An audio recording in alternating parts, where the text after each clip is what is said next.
So I hope you've all had a good week, and welcome along to our weekly free Wellbeing at Home online event. A big virtual hug to our regular attendees, and again, I will say it's very uplifting to see your names and faces on the screen. It's really lovely to have you here. And also a special welcome to those of you joining us for the first time.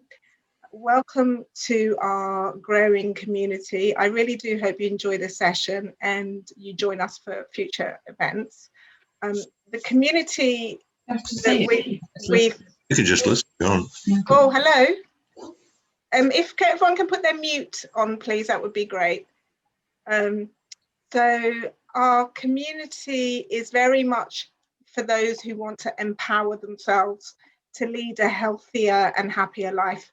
So what we do is we do our best to bring you the best experts and information through these events, and also through our website and through our forum. And it's really information to help you take charge of your own health. So, I mean, with this whole virus situation, it's shown us that without our health, we have nothing. And as much as our NHS is a wonderful institution, it does create a very kind of reactive approach to health. So what that means is when you get sick, you know that you've got someone to care for you. But how about the concept of preventative health, where you can lessen your chances of getting sick? And I know many people who come along here subscribe to that. So anyway, welcome. And we are continuing to bring you lots of resources and information so that you can access all this information easily in one place and take charge of your health. So a couple of small things before we move into today's session.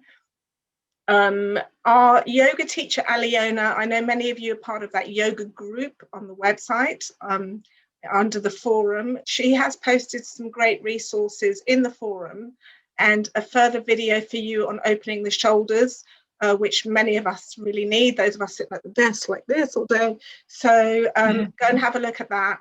And I know those of you who've been to her classes, her events with us know she's an amazing yoga teacher. She's actually out in Mexico right now, so we have a lovely backdrop to watch her in as well.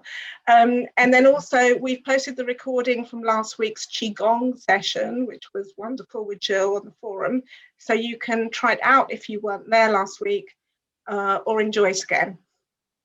We also had the second of our cookery masterclasses with Candice this week, which was great, and it felt a little bit like MasterChef but without the pressure, and lots of instruction and nutritional tips from Candice. So I hope those of you who came along and purchased the session have received the video for that. If not, send us an email and we'll get that to you. So just one last thing about travel, because as many of you know, we are a travel company.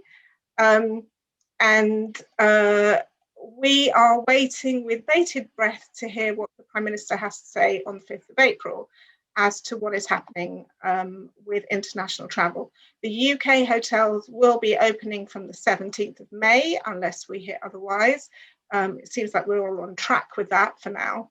But there's been many mixed messages about international travel recently. So we're just waiting to get some clarity, and we will, of course, advise you of all the details once we have them, because it still gets confusing, I know, right now. So as soon as we have all that detail, we'll get it to you. So, right, coming on to today's event on sleep. So I know that getting adequate or quality sleep is a real issue for many of us. And especially throughout lockdown, I think it's been really exacerbated. Lots of reasons for that. I'm sure we'll cover that. So today we're very excited to have Alison Francis, Anandi, who's also known by the Sleep Guru, here today to help us understand what we can do to help ourselves on this subject. As always, if you have questions, type your questions in the chat box, please, and we will try and answer them as we go along. Please leave your mics on mute, otherwise it just interrupts everything. So Anandi, where are you? Thank you. Welcome. Where am I? I'm Where in are you? Italy. Oh, here you are. Are you actually in Italy? I am in Italy currently. Yeah, sort of stuck here. Wonderful. Oh, Could be worse places to be stuck. yeah, it's a nice place to be stuck. Yeah, sure. Can everyone see Anandi clearly here? Just type me a few yeses, please, in Yeah. Few thumbs up. thumbs up. Yeah, perfect. Yeah. Good. Good. Cool. So yes. I want to start off by welcoming you, thanking you for being here. And I want to find out, actually, you know, you're a sleep specialist. What is that exactly? Well, basically, I specialise in helping people manage sleep disturbance. And I do that through my own blend of everything that I've learned over the last 30 years. And it comes from Ayurveda, it comes from yogic science, it comes from NLP, it comes from all the emotional stuff that I've studied.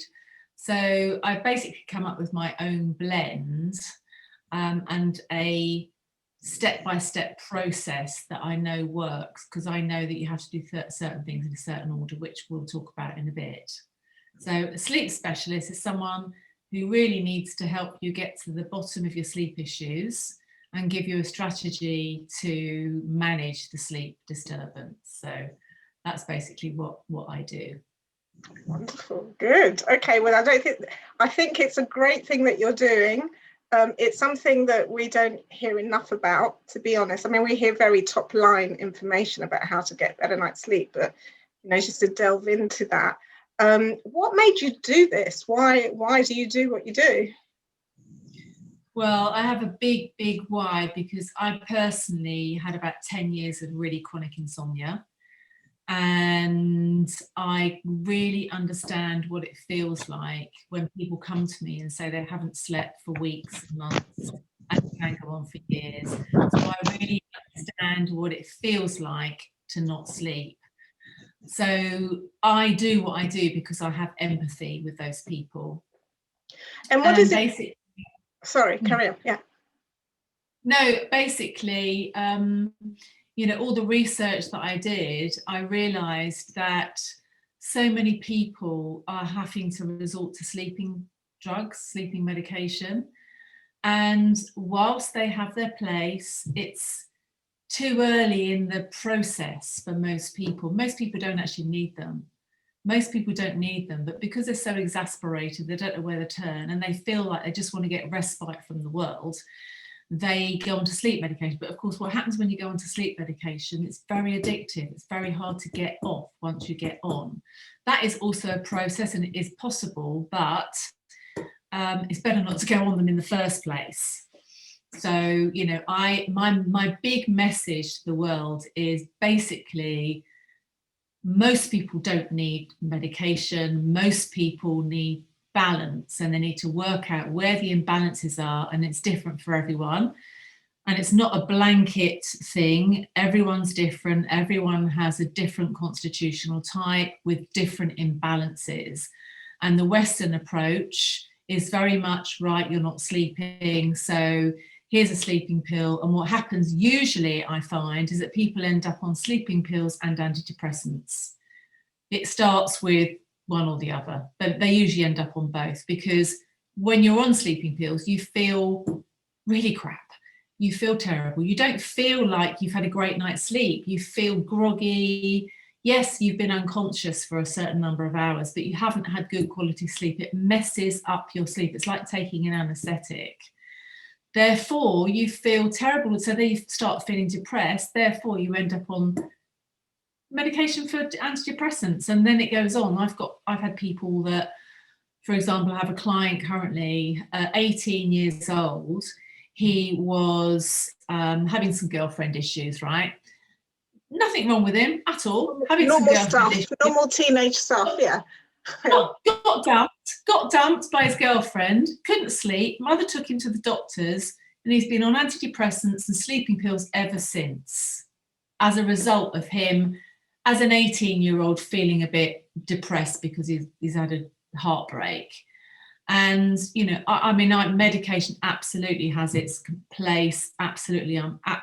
You know, I know people who save their lives. You know, I've taken medication over the past for certain things that I've needed to, but it's not really the first port of call. The first port of call really is to take a look at yourself, understand yourself, know thyself, you know, that know thyself.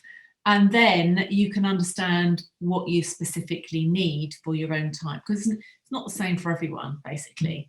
People come to me and they go on, sorry. Yeah, can we just go back to some basics? So yeah, how much sleep does an adult need? Because, you know, in the past, I remember when I was much younger, I remember there used to be talk about Margaret Thatcher, for example. Margaret Thatcher would get by on 5 hours sleep, and it was like a badge of honor, you know. It was, and I remember at the time, so many people would go, oh, I wish I could just sleep for 5 hours. I could get so much done. You know, it was all that kind of productive, let's get everything going. We don't need to sleep. Sleep is a waste of time. And then there was that misconception for many years: the older you get, the less sleep that you need. You need lots of sleep when you're young, but as you get older, you need less sleep. What is the current science around that? How much sleep do we need? Right. Okay. So first thing is that you know, yes, you know, we talk about the badge of honor thing, where people go, well, like, you know, I get up at 4:30 because I get so much done, and I'm good on 4 hours.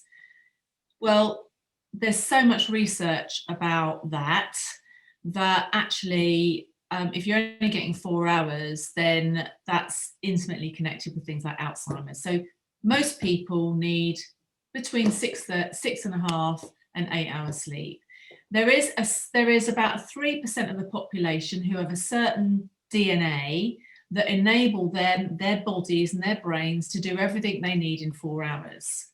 Most of us need time. The brain is busy. You're not unconscious when you sleep. Your brain is actually cleansing. You're getting rid of all the protein buildup. Your body needs to repair. It needs to nourish. It needs to cleanse. So you've got a lot to do. The brain is not unconscious. In fact, the brain is busy. I don't know if it's busier, I would say, but it's busy doing everything that it can't do when you're awake. It can't do a load of things when you're awake and you're doing things. So most people need between 6.5 and 8 hours, depending on your sleep type. But people often say, oh, I'm good on 5.5. Well, I'd like to see what you would be like on 6 or 6.5, because I think that you would probably be more clear-headed, less reactive, better concentration, happier, more inwardly connected to spirit if you had the right amount of sleep. Because people get used to it, don't they? They get used to having less sleep and they think it's the normal. So it's, you know, actually I can get by on 5 hours sleep a night and I function perfectly well. It's almost like they don't know how much better they could function if they did have an extra hour or two a night. And I, you know, there's one thing you said I want to pick up on. I didn't catch the percentage. You said people with less than X amount of sleep has been linked to Alzheimer's in later years. What was that? I just want to pull that out again. What did you say there? No, basically, there's about 3 or 4% of the world population that are able to get by on 4 hours sleep. Only 3 to 4% of the whole population in the world. There's research on it. You can do, you know, DNA, 3-4% survival on 4 hours. You probably find the research. The rest of us need 6.5, 6 to 8 hours sleep. And there's all sorts of research. You can just have to Google it, you know, research, Alzheimer's, sleep deprivation. It's very, very, very, there's a lot of research done and there's a lot of proof out there, and we can't afford to play about with that, you know. And it used to be, oh, it's a trophy. Well, I don't really call that very successful. Do you? Do you think that's a successful way of living? Sleeping 4.5 hours, working yourself to death? There's a saying, Gandhi says, I think it was Gandhi, or no, it wasn't Gandhi, it was actually Dalai Lama. He said that, you know, we work ourselves to death to get as much money as we can, then we have to spend all our money because we're so ill to get well again. so you know, there has to be a balance. I've got a question here and says, can you oversleep? Yes, you can. Some people go, well, I sleep 10 hours, that's too much, you don't need to sleep for 10 hours. There's also other illnesses around that. But you know, if you're sleeping 10 hours and still tired, then we need to look at the imbalances. It's imbalances again. You know, we need to have a look at that. Is it? Well, I'll read them out to you. Don't worry. Don't be distracted with questions. I'll read them out. You concentrate on what you're saying. Okay, good. There's another question. Good, yeah, yeah, okay. don't worry. Good. Don't worry. There's a question from Jane who says that she quite a lot of people do this. I know people who do this, and I sometimes do this. You wake up in the middle of the night, you'll have like 5 hours.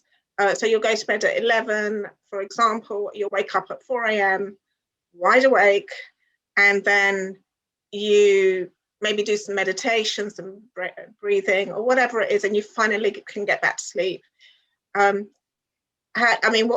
Obviously there's a quality issue there, but does the fact that your sleep is interrupted, does that count against your total quota, so to speak? Well, yes and no. Obviously, what tends to happen when that happens, you wake up at 4 a.m. and then you have that disturbance, and you go and do some yoga or something. By the way, I do recommend that you do go and do some breathing or sit and meditate, not just lay there stewing, because I know what that feels like.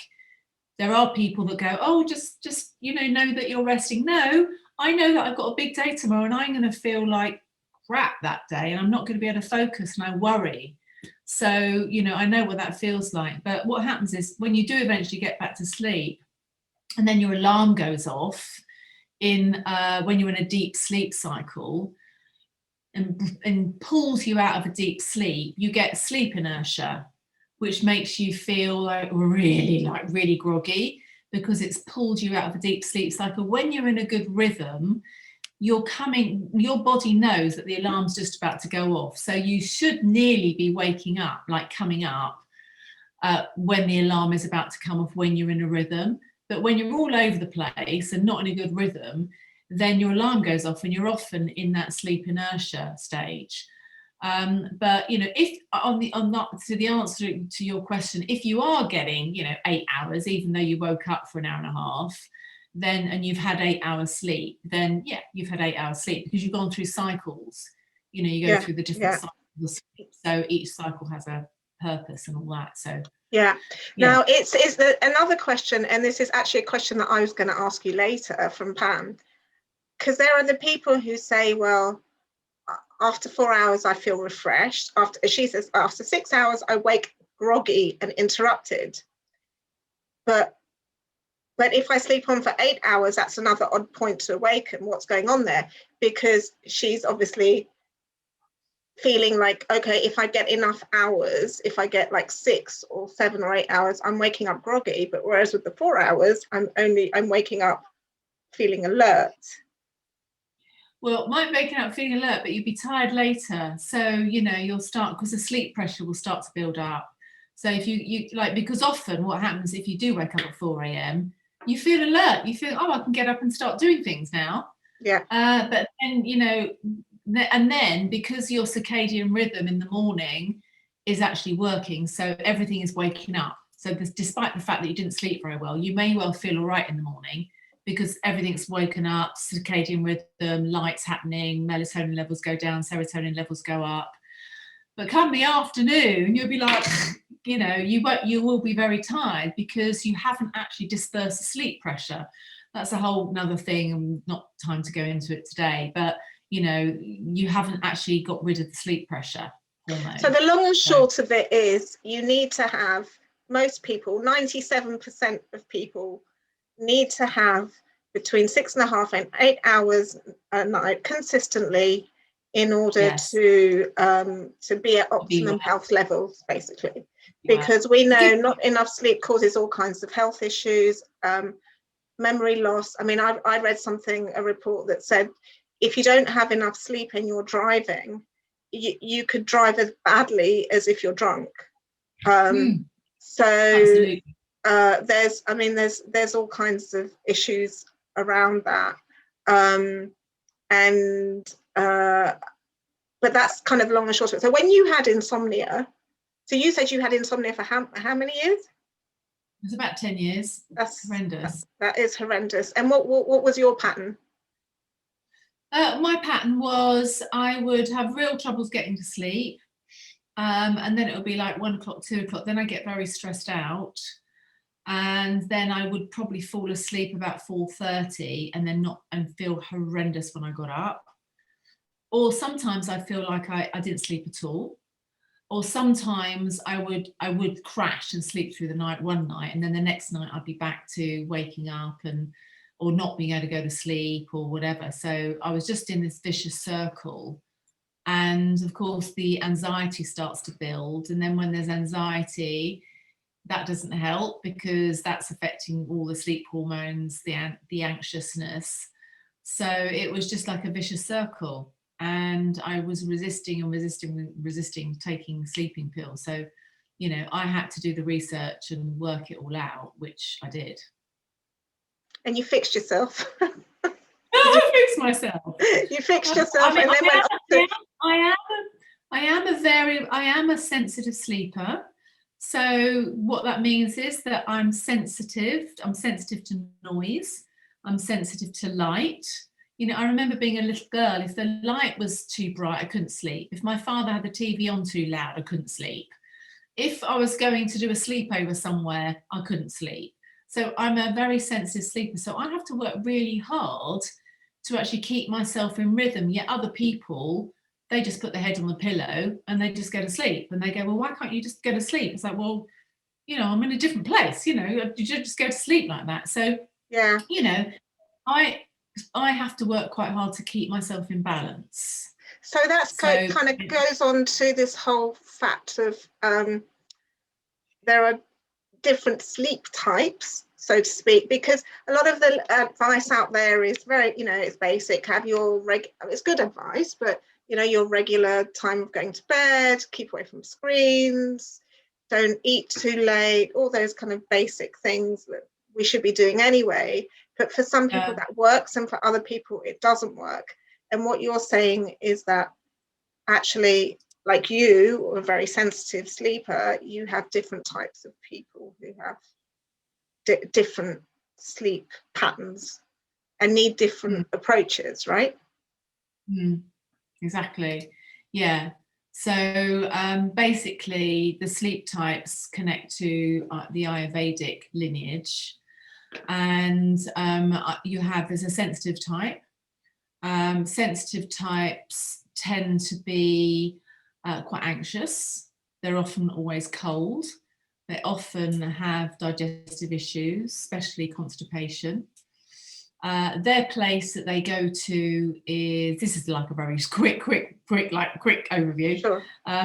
Under pressure, they'll go to anxiety and insomnia. Variable sleepers correspond to pitta types, so they have a lot more fire, so they have a lot more anger, they suffer from acid reflux. They're the ones that are so focused, they get so focused on their projects they can't stop. You know, they're the extreme sports type people, and they're the leaders. They get stuff done. But unfortunately, when they're over stressed, then everything goes into override. They produce too much heat, they don't sleep at night, they get angry, they get hyperactive, they get acid reflux, you know, they're susceptible to all ulcers. And then, of course, good sleepers, well, they're good sleepers, but they sometimes sleep too much. They have a tendency to hold on to things. They don't like to move much. They don't like change. They tend to have circulatory issues. So, you know, that's just a very, very short, quick overview. But each different type needs to eat different things. They need to have, you know, different yoga practices, because like yoga practice, but sensitive sleepers need a different type of yoga practice to variable sleepers. Variable sleepers need a different type of yoga practice than good sleepers. They need to eat different things. So, you know, it's very, very prescriptive, which is why I think it's so incredible to understand that we're all different. And I always say to people, I think that before you start dating someone, you should go, what's your dosha, baby? Because because pitas don't always get on with kaphas. Or they don't get on with vatas, or vatas don't get on terribly well with kaphas. So just for them, just to give those people here who haven't got a clue what we're talking about with Ayurvedic types, okay. Maybe just give them a quick idea on that, please. Yeah, okay. So basically, Ayurveda says that everyone has a different constitution, and we're made up of, you know, we're made up of the 5 elements, but without going into all that detail, basically it's enough to know that everyone's a different constitution. There's vata, which is air and space. There's pitta, which is fire and water. There's kapha, which is water and earth. So vatas tend to be cold and dry. Pittas tend to be hot and oily, and kaphas tend to be cold and heavy. But I've basically taken that concept and I've wrapped it around sleep, because that's obviously what I'm specialising in. So I've worked out, you know, what circumstances are for the sensitive sleepers, what they need, what do variable sleepers need, and what do good sleepers need. But you know, if they have a sleep disturbance, it could be that they're sleeping too much, but that's still a sleep disturbance. I just want to stop you there, because there was a question about that. What happens to you if you oversleep? Like, what happens to your mind or your body? It's just, I think I know the answer. Well, if you oversleep, you become more lethargic. I mean, in the philosophy, there's different energetic levels. So there's the energy of lightness and connection and freshness, and there's the energy of sort of like moving around too much, overactivity, and there's the heavy energy. So when you get that heavy energy, when you're just not moving, you become stagnant. What happens when water doesn't flow? It starts to smell, right? It starts to get mucky and smell. You know, circulation starts to stop. Not stop, but circulation starts to sort of slow down. It gets a bit sort of sludgy. Therefore, you need to get moving, you need to get into a routine, you need to do some sun salutations, you need to get some walking, you need to get some fresh air, you need the right herbs, you need the right food, that sort of thing, to move you out of heaviness. To move you out of heaviness, you need the sort of like the movement in order to move you to the lightness and the freedom of mind and all that. Yeah, and I guess with stagnation and lethargy also can come high inflammation levels and those kind of health issues, right? Because your circulation isn't moving, you're not in the kind of optimum state there in terms of your health, your equilibrium, so to speak. There's been a couple of questions about kind of sleep, catching up with sleep. So that so you know, you do 5 nights, you do 6 hours, and then you do a 10-hour stint to catch up. What's your view on that? I call it social jet lag. So basically, you're constantly jet lagged. If you have like Monday to Friday, right? Monday to Friday, I'm doing 10 p.m. to 6 a.m. And then Friday night, I'm going to go to bed at 2 and wake up at 10. Sunday, I'm going to do the same. And then your circadian rhythm's gone, and then your body's got to work hard to get you back into rhythm. Of course, it's all right to do it now and then, but your body doesn't like it. It means you've got to run uphill against nature in order to get your body back into rhythm, because the body loves rhythm. Every single cell in your body has a circadian rhythm, circadian clock. And if you start doing things that your body's not ready for, it's having to work really hard to actually keep your body in equilibrium. And that's where disease starts to happen, because we are pushing ourselves to the limit. And if you're always jet lagged, then you're not going to be well. You won't be well, because eventually it will start manifesting in something. Yeah, so no, that's kind of like I always think of that from my teenage days, where you would lie in bed until 1 o'clock in the afternoon and to catch up on your weekly sleep. But there's another.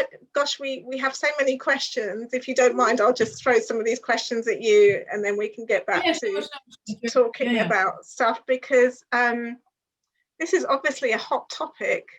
So this is a good question. Should you, when you wake up in the middle of the night and you can't go back to sleep, should you get up? Okay. As I mentioned that before. Yes, you should not get up, but don't turn all the lights on, because otherwise your body will go, oh, it's morning. So keep the lights really low. I recommend you keep the lights really low. You go and maybe sit in a chair, you could have a cup of chamomile tea or something, or sit and follow the breath or something, because at the end of the day, you're not sleeping, so you're not going to be missing out on sleep if you go and sit and meditate, or go and sit and follow the breath, or go and do some breath exercises and then go back to sleep. So it's a bit like doing a practice and then go into shavasana, that corpse pose. Yeah. So you're actually, what you're doing actually is you're disconnecting from the stress of like, oh my God, I'm going to feel horrible tomorrow. I've got to sleep. And you get more and more anxious. I know that some people, school of thought, you should just lay there because you're resting. I don't agree with that, because I personally have experienced it and I know what it feels like. You just get more and more anxious, especially if you've got a big day the next day. So you need to get up, maybe shift your alarm for, another 20 minutes, give yourself another 20 minutes in the morning or something. And then go and sit for 20 minutes or do something like that. Lights very low, don't turn the lights on, because obviously your body will think it's daytime. And then just sit and follow your breath for a while. Or you could plug yourself into something called Yoga Nidra. I have got a free Yoga Nidra. I can give it to Stella, she can send it around to you. Or I can post it actually on the forum. Yeah. Can't I? I'll post it on the forum. It's a free Yoga Nidra. Plug yourself into that. Yoga Nidra is the most amazing mental and physical relaxation, and you may well fall asleep just listening to that. Yeah. Even though in theory, when you're doing Yoga Nidra, the ideal thing is to do it during the day and actually benefit from the rest. But in the middle of the night, it won't matter if you fall back to sleep, because at least your mind is not focused on I'm not sleeping. You've got to get your mind off I'm not sleeping. And that's that's like the recipe for disaster. Yeah. There's a note here from Jane, which is, I think this is a very common issue right now. And I think it's a lot to do with just the situation that we're in. Being awake every night at 3:30 a.m., being awake for 2 hours and finally going back to sleep, but then waking up in the morning and not feeling like you did go back to sleep, and I think that could be a lot of things attached to that. But I think, Jane, to answer your question, and Andy just mentioned some of the tools that you can use to do that. Don't just lie there and think about it. Maybe just put some earphones on and do some Yoga Nidra or some music. Or that happens to me quite a bit, and I will put on and listen to I'll do breath exercise. Some breath. There's a good breath one, isn't there, where you breathe in and hold, and then you breathe out for 8. Yeah. The other thing is, when that happens to you, I think you have to be respectful of your day after that. So if you had a bad night for whatever reason, be kind to yourself. Like if you've got something that's cancelable the following evening, do it. And just spend the evening really nurturing yourself, because by the time you get to the evening, you're going to be quite stressed and wound up, because you're just so stressed, because you're so tired. Then that's not going to help for the following evening. So the best thing to do is, if you can cancel something, do it. Light a candle, have a lovely warm bath, do some yoga, do some Yoga Nidra, and treat yourself really well, because the more you keep pushing, the worse it will get. So if you've had a bad night for any reason, you know, really look after yourself the next day. You know, add like half an hour if you can, do yoga nidra in the middle of the night, or do some breathing, and then go back to sleep if you can. And then the next day, during the morning, you will start to wake up and be okay, because the circadian rhythm is kicking in and everything's waking up. But by the evening, you'll be very tired. And if you have to push yourself through, then, you know, it's very hard to do that, believe me. Okay, so let's go back to what we were talking about earlier. So what can people do generally, apart from the basics, to get a better night's sleep? I mean, just to say this, as Anandi mentioned earlier, everyone's different. So, you know, we can't solve everyone's issues on a 1 hour online event here, but we can give some kind of introductory ideas around that. Yeah. Okay, so one of the things is the fact that people often, so I'm going to talk sort of general things. Obviously, you know, going into all the sleep types, everyone's different, very difficult to do it here, but just some general things. One of the things would be, people often say to me, yeah, I relax, I wind down and I lay on the sofa in front of the TV. And they think that's relaxation. They think that's, you know, letting go of emotional, muscular and mental tension. Because every single day you are collecting tension. You know, you have about 60,000 thoughts going through your mind every day. You know, someone might have said to you that's upset you, or you might be frustrated by something, or whatever it is. And it's like you're accumulating all that mental, physical and muscular tension. And actually, you don't realize how much tension you store in your body. And I've been doing some work actually lately on myself. And what I've been doing is I've been noticing if I'm having a negative reaction to someone. And then I go, oh, okay. Then I go and scan the body and I go, where am I feeling it? And I'm surprised at how much tension you feel in your body. And I had someone the other day telling me about, she gave me a metaphor, which was very interesting, which I'd like to share, is about when you sort of hold sort of stuff in and down, it's a bit like you're holding it frozen. So if you imagine a freezer plugged into the wall and it's using electricity to keep the stuff frozen, you are using so much of your energy, accumulating more and more physical stress in your body to keep stuff down, to like all the emotions that need to come up, because, you know, we have emotions and sometimes we're unexpressed, you know, things that are unexpressed. So during the day we're accumulating stuff and it's in your body. So let's say you go home, you sit in front of the TV, you haven't sort of let that go, so you're holding physical tension in your body. You're watching the TV, you watch a movie, you haven't given your mind any mental respite, and you haven't given your emotions any mental respite. So then you watch the TV till 10, and you go up, put your pajamas on, you're really tired, you go into bed and you go, well, why am I sleeping? So you haven't actually let go. And I'm talking really, this is a lot for sensitive sleepers, because when you're a sensitive sleeper, believe me, you will be holding all that tension in, and you need to let that tension go. Otherwise, you won't sleep very well. So that's sort of one thing. What should you do then to let that tension go?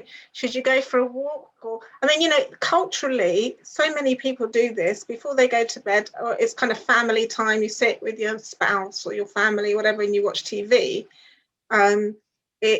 It's like, it's become kind of our cultural norm, you know?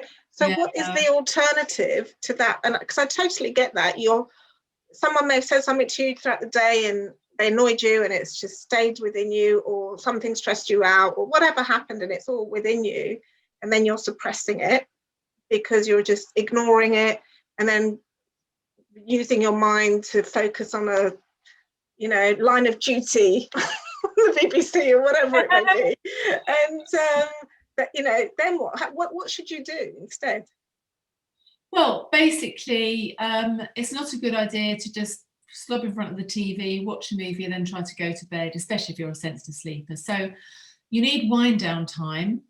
You need not to be in front of the TV, and having just a little share about your day, just getting it off your chest, things like that. Having a share, do something spiritually nourishing, having some nice, there's these, I've got quite a lot of those packs of cards, there's angel cards, or there's get a Gabrielle Bernstein, she's got cards, I've got your back, or something a bit more nourishing is always good before you go to bed. So actually going to bed in a nourishing headspace. How about going for a walk, or doing some yoga, or something more active? Going for a walk, doing some yoga, not sun salutations, obviously, some restorative, breath-centered yoga. Obviously some meditation, all reading? Those sorts of things. Reading, but not to sort of stimulate you. Some spiritual, not spiritual reading, but something nourishing. I find Audible is very good. So if you go to bed and you've got some books on Audible, you can turn all the lights out. You haven't got to have an iPad or any of those weird glasses or worry about the screens. You just plug yourself in, you shut your eyes and you put it on sleep timer. Audible's got a sleep timer, and do something like that. Listen to something that's nourishing instead of just slobbing in that is not releasing emotional and physical mental tension. Okay, you might think it is, but you're accumulating it whole time.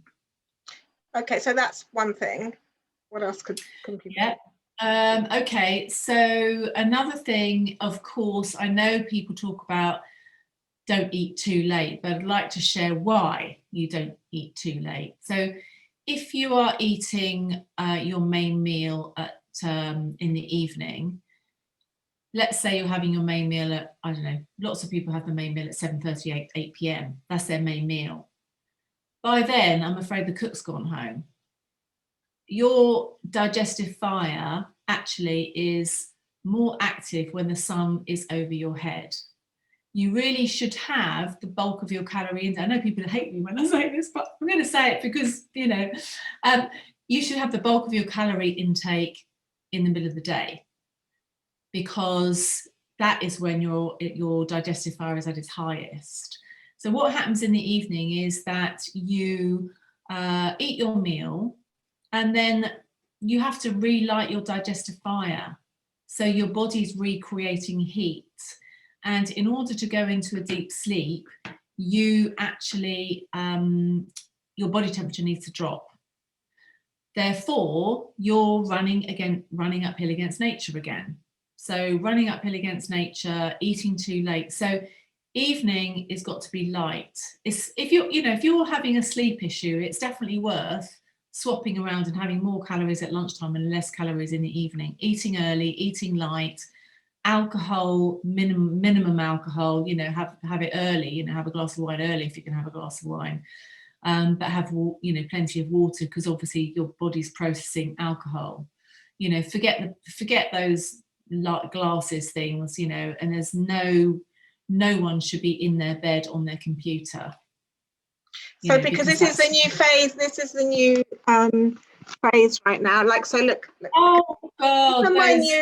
These are my new blue screen glasses that I wear during daytime for the computer.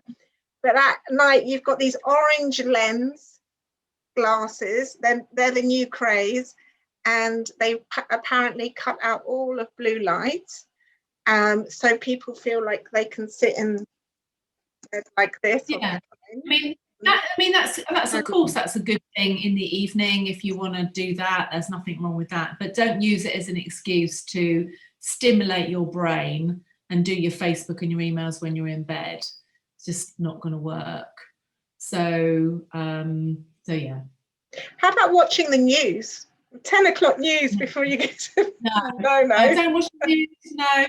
If you want to listen to the news, listen to the news at lunchtime. You've got time to digest it. Because the thing is with the mind is that once something's gone into your mind, you can't take it out. Once you've seen it, felt it, done it, said it, experienced it, it's in your brain and you can't take it out.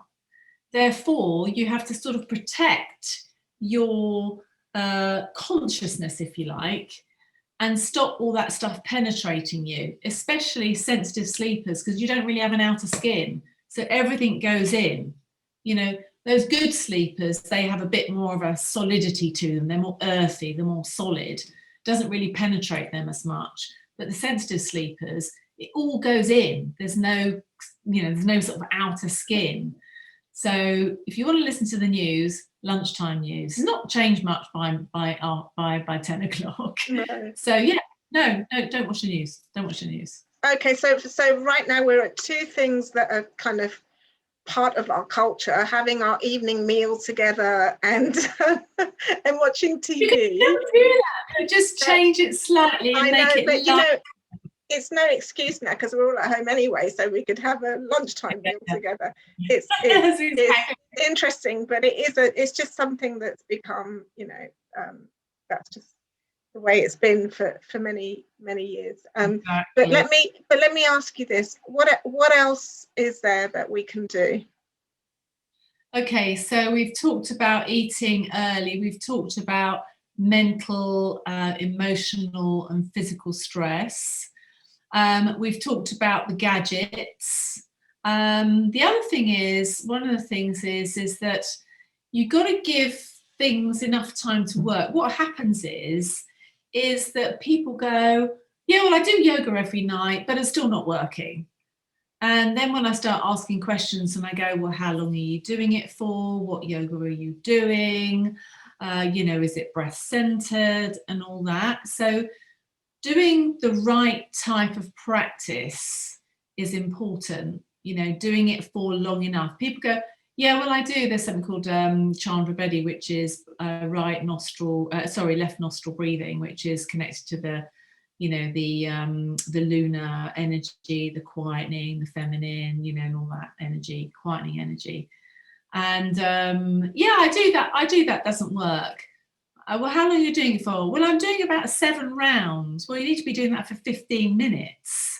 So actually doing things for long enough, consistently enough, and doing the right things for your sleep type.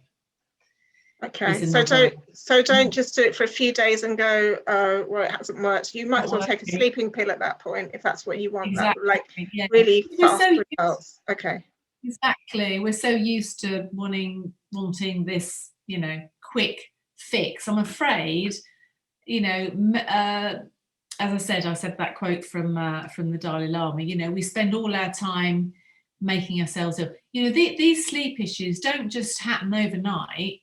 They're manifesting over time.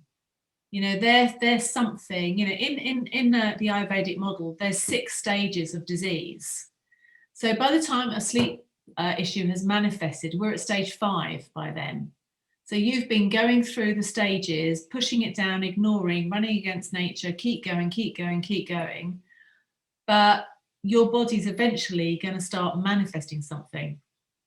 And the sleep issue is usually probably about stage 5 when it's actually starts. So, you have to actually start looking for the signs, being more aware, more mindful, mindfulness of what you're putting in, mindfulness of what's coming in through the senses, mindfulness of what's going on in my body. It's so easy to ignore. I mean, I've done it myself. So it's a real balance, because I feel like a lot of with these questions, people are looking for bits here and there, like, oh, can I eat at 6 instead of 8? And is that better? Yes, to answer Rosie, yes, it is better. It's not optimum, but it's a lot better than eating at 8. So, it's still a small step. And I think if we don't put the pressure on ourselves to be 100% perfect at this, that also helps, right? I'm not perfect. I'm not perfect. No one's perfect. God, I don't profess to be perfect at all. I'm just sharing what I know, sharing my experience. Yeah. And we're all human. So yeah. So I think with people, if they feel like they can't eat their main meal at lunchtime, it's not the end of the world. This doesn't mean they're never going to be able to sleep properly. It's just, but what I guess the point is, it's a balance of so many little things. And as you say, this is quite powerful, what you said about once you get to stage 5, which is like disrupted sleep, that's quite serious. Yeah. So yeah, it is something that we need. Okay, and that's kind of like consistently being an insomniac, and that can really bring about disease and everything else. Yeah. So we have so many questions, guys. You know, we've got an hour here. I don't think we're going to be able to get this. There's one question which I think is excellent. If you're getting bad sleep for years, can you recover and repair, or is it reversible? Well, the thing is that you've got to think that this body that you're in right now is different than it was 7 years ago. So there's always opportunity to just go, right, okay, this is where I'm at. I'm actually going to resolve this issue. And, you know, you've got a whole new body in 7 years' time. You know, the whole new body in 7 years' time. So, you know, it's something that you need to be aware of. You need to work out and not leave it and try to avoid the medication. You know, try to find what the root cause is and then work on that, because otherwise it's just a whole blanket thing, and it's the same thing for everyone. Okay, so we can reverse it, we can move it in the right direction. Same as any sort of illness or anything, you know, if you've done some damage, then you can hopefully, you know, sort it out. You know, there are things that you can sort out, you know, and if you're not ill at the moment, then you've got an opportunity to work on it and improve it. Yeah. So maybe tell us about your program and what you. So Anandi, or Alison, usually does her own methods. She has one-to-one clients that she works with, and she does her own kind of immersive course. She's agreed to do with us just a 3-week course, kind of shortened course, which will allow you to get into more detail and, you know, be specific to your particular needs and your questions. So maybe if you could just tell us a little bit about that before we end, please. Yeah, okay. So we're going to do a 3-week, 3 workshops. And the first one will be about learning what your sleep type is. So everyone will do the quiz. So I've got a quiz so you can find out what your sleep type is, and understand what your sleep type is, and understand a bit more about what you need to do for your sleep type, and understand why we need to do certain things in a certain order, because, you know, otherwise it's stabbing around in the dark. So it's understanding what the process is to sort out a sleep issue. And then you can look at your own sleep type, and then we'll go through the sleep types and some of the things that you should be doing. And then we'll have a chance to ask some questions as well. So there'll be some interaction as well. So that's week 1. And then week 2, we'll be working. So week 2, we'll be working on the 3rd principle, because in the first workshop is about, okay, what is the process? And then the 2nd principle is about, well, okay, now we know what the problem is. The 2nd principle is very much around, okay, what tools do we need? Gather the tools. And then the 3rd principle is about resilience. It's about mental and emotional resilience of the nervous system. Because if your mind and the nervous system is not calm and soothed, you can do anything you like, but nothing is going to work. Nothing will work unless you do that. So, you know, in Ayurveda, everything starts with the mind. Many diseases are caused by the mind. Many sleep issues are caused by the mind, actually. So, you know, we have to build resilience. We have to build vagal tone, which I'll explain, but that's basically emotional and nerve resilience. So learning about that. And then the third workshop is going to be the fourth and fifth principle. So that's about the circadian rhythm.